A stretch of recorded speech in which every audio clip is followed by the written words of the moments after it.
सबसे पहले आप सबों को नए साल की हार्दिक शुभकामनाएं। मेरा नाम है महशर आलम और आज तारीख है 1 जनवरी 2026। तो चलिए जानते हैं आज की ताजा और जरूरी खबरें। लेकिन खबरों की शुरुआत से पहले आपसे एक छोटी सी अपील, अगर आप हमारे इस चैनल पर नए हैं तो चैनल को सब्सक्राइब जरूर करें और फेसबुक पेज को फॉलो करना ना भूलें। तो आइए शुरू करते हैं आज की ताजा तरीन खबरें। पूर्णिया में तनिष्क शोरूम के डायरेक्टर को धमकाने वाला गिरफ्तार, जान से मारने की धमकी दी थी, कहा था सिस्टम में रहो नहीं तो कुछ भी हो सकता है। अंगीठी जलाकर सो रहे नानी नाती नातिन की गई जान। बिहार के गयाजी में मां सुबह उठाने गई तो तीनों की जान चली गई थी। अंगीठी जलाने के कारण दम घुटने से गई जान। आलोक राज बने बिहार कर्मचारी चयन आयोग के अध्यक्ष। रिटायरमेंट के दिन ही नीतीश सरकार ने दी नई जिम्मेदारी। किशनगंज में आधार ऑपरेटर सस्पेंड, अधिक फीस वसूलने दुर्व्यवहार के आरोप में 6 महीने का सस्पेंड। जी आपको बता दें कि किशनगंज के टेरागाज प्रखंड मुख्यालय स्थित अस्थायी आधार पंजीकरण केंद्र में कार्यरत आधार ऑपरेटर नवाजिश आलम को निलंबित कर दिया गया है। उन पर आमजनों से निर्धारित शुल्क से अधिक राशि वसूलने और उनके साथ दुर्व्यवहार करने का आरोप है। बिहार के डिप्टी सीएम विजय कुमार सिन्हा बोले, लटकाओ भटकाओ वाला रवैया अब नहीं चलेगा। सीएम नीतीश कुमार को शिकायत करने के बाद भी विजय सिन्हा टाइट, कहा लापरवाह अधिकारियों के खिलाफ एक्शन होगा। नए साल 2026 के जश्न को लेकर किशनगंज पुलिस अलर्ट है। पिकनिक स्पॉट्स पर कड़ी निगरानी है। चाय बागानों और एकांत स्थलों पर भी पुलिस की पैनी नजर है। जी हां, आपको बता दें कि किशनगंज पुलिस पूरी तरह अलर्ट मोड पर आ गई है। पुलिस अधीक्षक सागर कुमार ने जिले के सभी थाना अध्यक्षों को सुरक्षा व्यवस्था को लेकर सख्त और स्पष्ट निर्देश जारी किए हैं ताकि नए साल का जश्न शांतिपूर्ण और सुरक्षित माहौल में मनाया जा सके। बिहार के पूर्णिया में विकास परियोजनाओं पर विधायक और डीएम की चर्चा। प्रमुख योजनाओं के निर्माण कार्य में हो रही देरी पर चिंता व्यक्त की। अंतर्राष्ट्रीय क्रिकेट स्टेडियम के निर्माण पर भी चर्चा की गई। जी आपको बता दें कि बैठक में विधायक ने कई प्रमुख योजनाओं के निर्माण कार्य में हो रही देरी पर चिंता व्यक्त की है। उन्होंने बताया कि पूर्णिया रंगभूमि मैदान के बगल में स्पोर्ट्स कॉम्प्लेक्स, बरसौनी में राजकीय बस टर्मिनल, पॉलिटेक्निक चौक के पास प्लेनेटोरियम एवं संग्रहालय भवन तथा जिला स्कूल मैदान और डीएसए ग्राउंड का सौंदर्यीकरण जैसी योजनाएं वर्ष 2025 में शुरू होनी थी। हालांकि विभाग की उदासीनता के कारण अब तक इन पर काम शुरू नहीं हो पाया है। विधायक ने जिला पदाधिकारी से इन सभी योजनाओं को शीघ्र चालू कराने का आग्रह किया। किशनगंज में नशे के खिलाफ जागरूकता रैली। मादक पदार्थ बेचने खाने वालों को दी सख्त चेतावनी। जी आपको बता दें कि किशनगंज के ठाकुरगंज प्रखंड अंतर्गत गलगलिया थाना क्षेत्र में नशे के खिलाफ एक बड़ी जागरूकता रैली का आयोजन किया गया। ये रैली मुखिया प्रतिनिधि ब्रिज मोहन उर्फ मुन्ना सिंह के नेतृत्व में निकाली गई, जिसका उद्देश्य ब्राउन शुगर, अफीम, शराब और अन्य मादक पदार्थों के सेवन के प्रति जन जागरूकता फैलाना था। पीएम नरेंद्र मोदी ने बांग्लादेश के पूर्व प्रधानमंत्री खालिदा जिया के निधन पर जताया शोक। प्रधानमंत्री नरेंद्र मोदी ने बांग्लादेश के पूर्व प्रधानमंत्री खालिदा जिया के निधन पर शोक जताया है। पीएम ने 2015 में खालिदा से मुलाकात की तस्वीर शेयर कर एक्स पर लिखा कि बांग्लादेश के विकास के साथ साथ भारत बांग्लादेश संबंधों में उनके महत्वपूर्ण योगदान को हमेशा याद किया जाएगा। हमें उम्मीद है कि उनकी दूरदृष्टि और विरासत हमारी साझेदारी का मार्गदर्शन करती रहेगी। अररिया के नरपतगंज में खेत से ट्रांसफर का सामान चोरी, आंधी में गिरने के बाद गिरा पड़ा था। जेई बोले थाने में मामला दर्ज कराया जाएगा। जी आपको बता दें कि अररिया के नरपतगंज के बलूगढ़ गांव में खेत में पड़े ट्रांसफर से चोरों ने ट्रांसफर का सामान और तेल चुरा लिया है। यह घटना सोमवार देर रात हुई। ग्रामीणों ने बिजली विभाग पर लापरवाही का आरोप लगाया है क्योंकि आंधी तूफान में गिरने के बाद से ट्रांसफर खुले में पड़ा था। जेल से बेटे को पॉलिटिकल ट्रेनिंग दे रहे अनंत सिंह, उन्हीं के अंदाज में ललन सिंह फिर नीतीश से मिले, क्या राजनीति छोड़ेंगे 64 साल के बाहुबली। जी आपको बता दें कि बाहुबली विधायक अनंत सिंह के बेटे क्या राजनीति में आने वाले हैं। ये चर्चा सीएम नीतीश कुमार और केंद्रीय मंत्री राजीव रंजन सिंह उर्फ ललन सिंह से उनके परिवार की मुलाकात के बाद होने लगी है। साथ ही दुलार चंद यादव हत्याकांड में 2 महीने से जेल में बंद अनंत सिंह के बाहर आने की अटकलें भी लगने लगी है। उनके समर्थक जल्द बाहर आने का दावा कर रहे हैं। इससे क्या लगता है कि अनंत सिंह अपनी राजनीतिक विरासत बेटे को सौंपने वाले हैं? आप अपनी राय कमेंट बॉक्स में जरूर बताएं।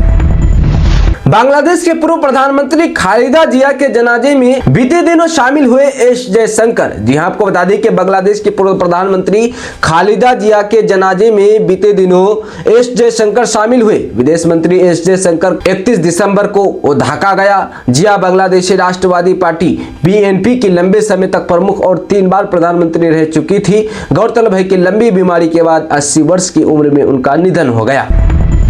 महिला ने कहा था संजीव हंस ने नशा देकर रेप किया, 16 महीने बाद आईएएस को मिली पोस्टिंग। मेरे साथ आईएएस संजीव हंस और झांझापुर के विधायक गुलाब यादव ने गैंग रेप किया। मेरा मुंह बंद करने के लिए रेप का लाइव वीडियो बनाया, कभी धमकी देकर तो कभी नशे की दवा खिलाकर गैंग रेप किया, कई बार गर्भपात कराया। इसके बाद मेरा एक बच्चा हुआ, वो संजीव हंस का है। ये आरोप इलाहाबाद हाईकोर्ट की एक महिला वकील ने 1997 बेस के आईएएस अधिकारी संजीव हंस पर लगाए थे। फिर हाईकोर्ट तक मामला पहुंचा, संजीव हंस की गिरफ्तारी हुई। इसके बाद हाईकोर्ट ने इस केस को रद्द कर दिया, मतलब बरी कर दिया। बिहार के कटिहार में सड़क किनारे नवजात बच्ची मिली, जन्म के बाद मां ने फेंका, प्लास्टिक में लिपटी हुई थी। जी आपको बता दें कि कटिहार के मुफस्सिल थाना क्षेत्र के रोजितपुर मोहल्ले में एक नवजात बच्ची सड़क किनारे लावारिस हालत में मिली है। बच्ची प्लास्टिक में लिपटी हुई थी। आशंका है कि जन्म के तुरंत बाद उसे फेंक दिया गया। किशनगंज में 205 ग्राम ब्राउन शुगर जब्त, 2 इंटर स्टेट तस्कर गिरफ्तार, कीमत 8,20,000 रुपए। जी आपको बता दें कि किशनगंज में नए साल की पूर्व संध्या पर पुलिस ने मादक पदार्थों के खिलाफ बड़ी कार्रवाई की है। गलगलिया थाना पुलिस और एसएसबी की संयुक्त टीम ने 205 ग्राम ब्राउन शुगर जब्त की और 2 अंतरराज्यीय तस्करों को गिरफ्तार किया। जब्त ब्राउन शुगर की बाजार कीमत लगभग 8,20,000 रुपए आंकी की गई है। बिहार के मुख्यमंत्री नीतीश कुमार के बेटे निशांत कुमार को लेकर एक बार फिर सियासी हलचल तेज हो गई है।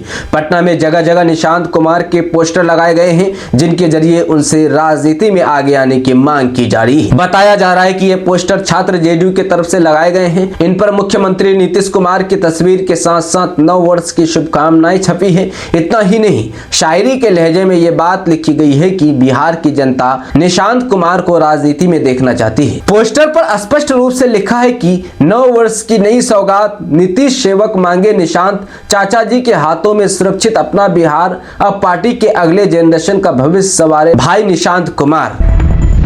आरजेडी नेता अनुज कुमार सिंह ने दिया इस्तीफा, नए साल से पहले राजद में टूट। जी हां, आपको बता दें कि बिहार की राजनीति से जुड़ी एक अहम खबर सामने आई है। राष्ट्रीय जनता दल आरजेडी के वरिष्ठ नेता और पूर्व एमएलसी अनुज कुमार सिंह ने पार्टी से इस्तीफा दे दिया है। अनुज कुमार ने आरजेडी की प्राथमिक सदस्यता से इस्तीफा देते हुए इस संबंध में पार्टी प्रदेश अध्यक्ष को औपचारिक पत्र भेजा है। बिहार में कड़ाके की ठंड से अधिकांश जिले प्रभावित हो चुके हैं। राज्य के सभी जिलों में बेतहाशा ठंड की मार लोगों को झेलना पड़ रहा है। पिछले 10 दिनों से अधिकांश जिलों में धूप नहीं निकल रही है। दोपहर के बीच बहुत हल्की धूप किसी किसी जिले में निकलती है, लेकिन ठंड से राहत नहीं मिल रही है। मौसम विभाग के अनुसार 4 जनवरी तक पटना समेत राज्य के कई जिलों में भीषण ठंड रहने की पूरी संभावना है और 4-5 दिनों तक अधिकतम तापमान और न्यूनतम तापमान में कोई बदलाव के संकेत नहीं है। बिहार के अधिकांश जिलों में धूप भी नहीं निकलने की पूरी संभावना है। ऐसे में नया साल का आगमन भी भीषण ठंड से होने वाली है और नए साल का जश्न भी लोग कड़ाके की ठंड के साथ मनाएंगे। मौसम विभाग के अनुसार अधिक ठंड को देखते हुए जिला प्रशासन ने आगामी 2 जनवरी तक सभी स्कूलों को बंद रखने का निर्णय लिया है। फर्जी डिग्री वाले शिक्षकों पर सर्जिकल स्ट्राइक, बिहार में 1700 से अधिक एफआईआर, 2900 मास्टर साहब नपे। जी आपको बता दें कि 29 दिसंबर 2025 तक के ताजा आंकड़ों के अनुसार निगरानी विभाग ने अब तक 6,56,395 प्रमाण पत्रों की जांच सफलतापूर्वक पूरी कर ली है। इस व्यापक जांच के परिणाम स्वरूप अब तक कुल 1711 एफआईआर दर्ज की गई है, जिनमें 2916 नियोजित शिक्षकों को नामजद अभियुक्त बनाया गया है। अकेले वर्ष 2025 में ही 130 नए मामलों में प्राथमिकी दर्ज कर उन्हें अनुसंधान के लिए जिला पुलिस को सौंप दिया गया है। शिकायत के बाद भी विजय सिन्हा टाइट, कहा लटकाओ भटकाओ अब नहीं चलेगा, लापरवाह सीओ पर होगी कार्रवाई। जी हां, उन्होंने साफ कह दिया है कि लापरवाह जो प्रखंड के सीओ होते हैं उन पर कार्रवाई होगी, जो लापरवाही बरतेगा उस पर कार्रवाई होगी, चाहे कुछ भी हो जाए, कोई शिकायत करे या कुछ भी करे। नए वर्ष में विश्वविद्यालयों को मिलेगा बड़ा संबल, 8000 कर्मियों की नियुक्ति की तैयारी। जी आपको बता दें कि बिहार की सभी 13 यूनिवर्सिटी और 268 एफिलिएटेड कॉलेजों में क्लास करीब 8000 पदों को भरने की तैयारी चल रही है। इस संबंध में नया बना हायर एजुकेशन डिपार्टमेंट यूनिवर्सिटी में खाली पदों का असेसमेंट कर रहा है। रोस्टर क्लियरेंस के बाद Bihar state staff selection commission और Bihar state technical services commission द्वारा नियुक्तियां की जाएंगी। डिपार्टमेंट ने हर यूनिवर्सिटी से एक हफ्ते के अंदर अपडेटेड वैकेंसी मांगी है। बिहार के युवाओं के लिए खुशखबरी, प्रदेश में 3000 से अधिक असिस्टेंट प्रोफेसर के पदों पर होगी सीधी भर्ती। जी आपको बता दें कि सरकार ने उच्च शिक्षा के क्षेत्र में शैक्षणिक सुधारों के लिए एक बड़ा कदम उठाया है। प्रदेश के विभिन्न विश्वविद्यालयों में असिस्टेंट प्रोफेसर के खाली पड़े 3000 से अधिक पदों के लिए जल्द ही भर्ती की प्रक्रिया शुरू होने वाली है।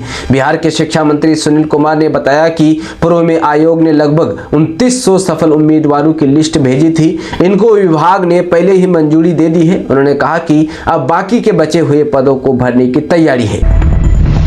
लापता सांसद के पोस्टर से मचा सियासी हलचल, जमुई में कचहरी चौक रजिस्ट्री ऑफिस और केकेएम कॉलेज के पास चिपके अरुण भारती के लापता होने के पर्चे। जी हां, आपको बता दें कि बिहार के जमुई शहर में बुधवार सुबह को उस समय राजनीतिक हलचल तेज हो गई जब शहर के प्रमुख स्थानों पर सांसद अरुण भारती के लापता होने के संबंधित पर्चे देखे गए। कचहरी चौक रजिस्ट्री ऑफिस और केकेएम कॉलेज के आसपास दीवारों पर चिपके इन पोस्टरों ने आम लोगों के साथ साथ राजनीतिक गलियारों में भी चर्चा को हवा दे दी है। पर्चों में जमुई लोकसभा क्षेत्र के लोक जनशक्ति पार्टी रामविलास के सांसद अरुण भारती को लापता बताया गया है। अरुण भारती केंद्रीय मंत्री चिराग पासवान के जीजा है। पोस्टर सामने आने के बाद लोग तरह तरह की चर्चाएं कर रहे हैं और इसे राजनीतिक संदेश से जोड़कर देखा जा रहा है। बिहार के मंत्री अशोक चौधरी की डिग्री पर उठे सवाल, आरजेडी ने मांगा इस्तीफा। जी हां, आपको बता दें कि राजद ने बिहार सरकार के ग्रामीण कार्य मंत्री अशोक चौधरी की शैक्षणिक योग्यता पर सवाल उठाया है। पार्टी के प्रवक्ता प्रोफेसर नवल किशोर ने बुधवार को एक बयान में कहा कि बिहार राज्य विश्वविद्यालय सेवा आयोग ने 2020 में 52 विषयों के लिए असिस्टेंट प्रोफेसर पदों के लिए विज्ञापन जारी किया था, जिसमें राजनीतिक विज्ञान भी शामिल था। इस विषय के लिए साक्षात्कार 17 से 22 जून 2025 के बीच आयोजित किए गए और परिणाम 24 जून 2025 को घोषित किया गया। परिणाम में कुल 274 उम्मीदवारों के नाम थे, जिसमें अशोक चौधरी का नाम अनुसूचित जाति वर्ग में 10वें स्थान पर था। उन्हें पाटलिपुत्र विश्वविद्यालय पटना में नियुक्ति दी गई। हालांकि नियुक्ति के लिए आवश्यक दस्तावेज भेजने में उच्च शिक्षा विभाग को लगभग 6 महीने लगे।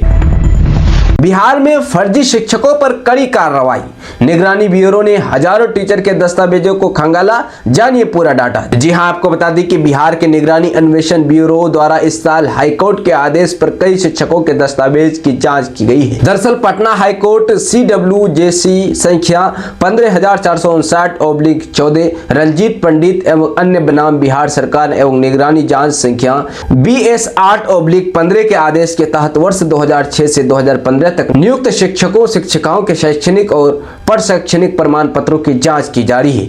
इस जांच के उद्देश्य उन शिक्षकों की पहचान करना है जिनके प्रमाण पत्र फर्जी पाए गए और उन्हें नियम अनुसार दंडित करना है।